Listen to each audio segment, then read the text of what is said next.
Alright, Pokemon has an issue. We are coming up to the 30th anniversary, and we have had the past few games that were not so great, and we are having a desperate situation. Well, I guess we are not. Game Freak is having a desperate situation because we are having creature capture games just popping out left and right. You got Palworld, you got Animo, people are loving the games.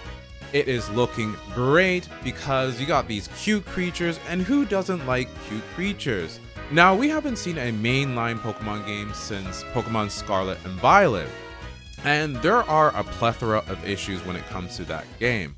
Now, this is a much more immersive type of game since you get to run around and you get to go out in the field and you get to battle these Pokemons. But there are some issues that just make it not palatable. The fact that there's still no voice acting. What is going on? We are way beyond the point where there should be voice acting. The models of the characters look like they're just lifeless, no expressions on their face. Same idea with the Pokemons. There are some expressions with the Pokemon, but when it comes to the actual combat, they hardly move.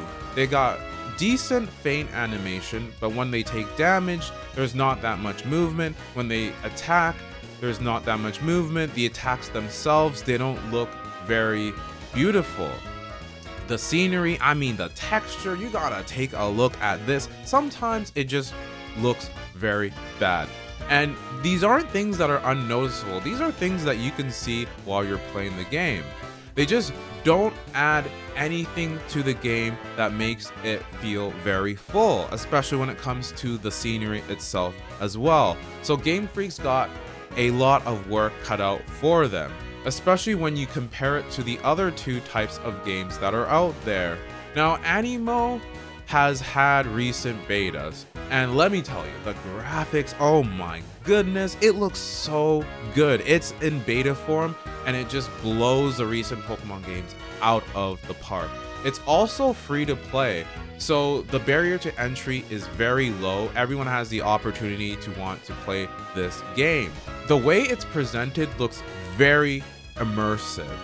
You have so much detail when it comes to what is happening on the screen, so it makes it feel full. You have the monsters, the creatures themselves, they have their own unique abilities, and those unique abilities can be used in the environment itself. You get to also level up the player, you get to fuse with the creature, and you get to control the creature. So overall, there are very many aspects of this game that make it feel like such a unique type of game, even though it's a creature capture game. So overall, it's very polished, and it doesn't feel like it's Pokemon. It just feels like it's something different. And then we have Palworld. Now, this game has its own set of controversies when it comes to the opinions of what it is. Is it a ripoff of Pokemon?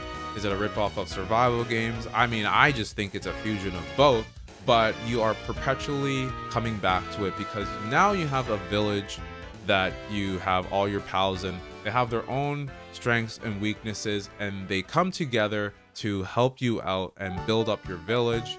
Then you develop more skills that allow you to build up your village even more. And you have to protect your pals, you have to feed them, you have to feed yourself. It all comes together, and also you get to get some guns and you get to shoot some people and some creatures. Do not kill your pal. You have the ability to do it. You can get the butcher's knife. Do not use that butcher's knife. I'm telling you, if you use that butcher's knife, you are not a good person, all right? So yeah, we got these two games. They're different, and they exist now. So Pokemon's got a lot of competition cut out for them, which is a great thing because they have the issue of creating the same formula time and time again. So now they're hemorrhaging players. They have people who have said enough is enough. I've been playing this game for years. I want something different. Give me something new. Give me something fresh. Give me the ability to have a lot of fun. We are looking at consoles now. We are looking at new technology now. You can't just push out the same slop and expect us to eat it every single day, especially when we got some steak over there. You got the filet mignon. We got the prime rib with the au jus just slaughtered all over that. It looks amazing.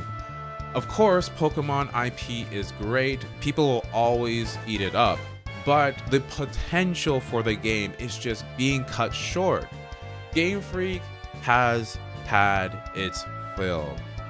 We can see from the leaks that there's islands, we can see that there's going to be exploration, but how well is the execution going to be? Because now they're at the point where they got some competition, so they actually have to put in the effort. If they don't put in the effort, you're going to start seeing a steady decline, because year after year, there's going to be developers that are going to be saying, oh wow, these other games that are in the creature capture genre, they're doing well. We can make a game like this too.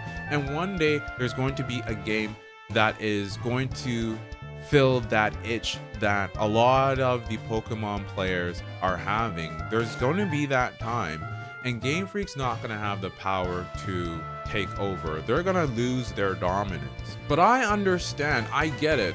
There is the saying, if it ain't broke, don't fix it. But if it ain't shiny, you gotta clean it.